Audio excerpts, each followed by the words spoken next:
喂，你知唔知道啊？我老豆咧移民之後咧，想將中國內地嘅資產轉出去喎，結果銀行咧就話呢筆錢你哋咧呢個屋企咧呢輩子呢一世只能夠轉一次喎，咁係咩意思咧？你即係遇到傳說中嘅移民資產轉移啦，一次性不可逆轉，材料咧就厚到成埲牆咁啊，咁啊要搞清楚啲規則啦，其實可以順利都匯出去嘅。咁所以咧移民財產轉移到底係咩咧？一句説話啦，已經取得外國國籍或者其他地方永久居留權嘅，咁啊將自己喺中國境內嘅合法財產一次性匯到境外嘅流程。咁邊種人可以申請咧？3種人。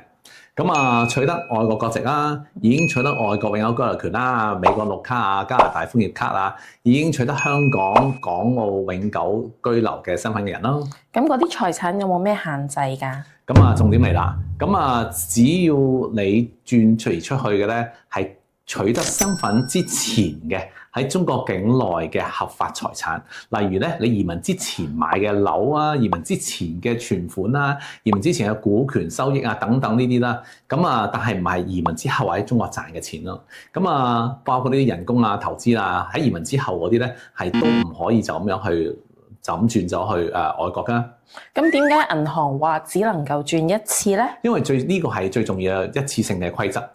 一次係咪真係一次嘅咧？係啊，都話咁啊。根據第16號文咧，你必須要一次去申報啊，係匯出所有財產嘅材料，唔能夠分批，唔能夠補申請嚇，漏咗咧就冇噶啦，唔好意思啦。咁啊，移民財產漏咗啲咧係唔可以再匯出嘅。咁但係如果我移民之前個戶口喺北京，但係咧個層樓就喺上海，咁點咧？OK，咁咧你就要去北京去申請啦，因為呢個叫做屬地管轄嘅原則，按住移民之前戶籍嘅所在地係俾當地去審批嘅。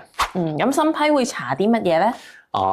幾樣嘢啦，資金嘅來源嘅合法性啦，稅搞清楚未啦？咁材料係咪真實一致啦？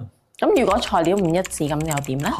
咁最簡單咁梗係會延遲啦。咁最困難嘅就係會俾人拒絕簽價。咁我哋如果啲案例，譬如話喺房屋合同上面個名啊，同你之後身份證個名啊有啲差異啊嗰啲咧，咁都會要求咧被外換股啊，咁嗰啲咧就會要求會被保證啦。成個流程都會拖多幾個月嘅。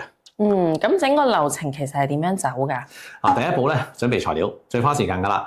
樓啦、存款啦、股權啊、稅票啊、合同啊等等呢啲啦。如果人喺海外咧，咁要委託律師嘅代理協議啦。咁第二步咧就係去財產所在地嘅地方啦，係稅局啦，開翻嗰啲個人財產去境外轉移啊、匯款呢啲收稅嘅證明啊咁樣啦。房產要核實增值稅票啊，個人係咪要交清呢個稅啊？咁收入證明來源合法啦。咁最後一步咧就係向外匯管理局申請材料提交。咁一般理論上係20個工作天就可以批㗎啦。金額大超過50萬美金啊，身份敏感啊，咁更加查得嚴少少啦。咁最後一步第4步咧就係攞呢批文係銀行扣匯，咁申請批出。咁15日內咧一般咧都可以銀行完成呢個扣匯同埋匯出嘅。咁過咗期之後，又要重新嚟過。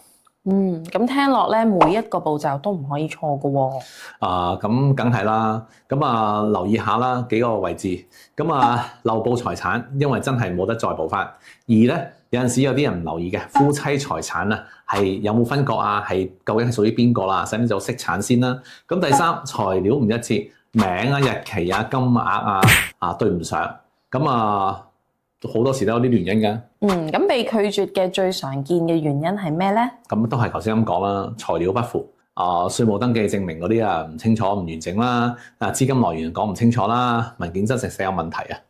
哇，原來咧移民財產轉移呢個步驟咧咁嚴格，唔怪得銀行淨係講話轉一次啦。係㗎，咁只要身份符合，財產合法、稅務清晰、材料一致，咁流程其實都可以順利進行嘅。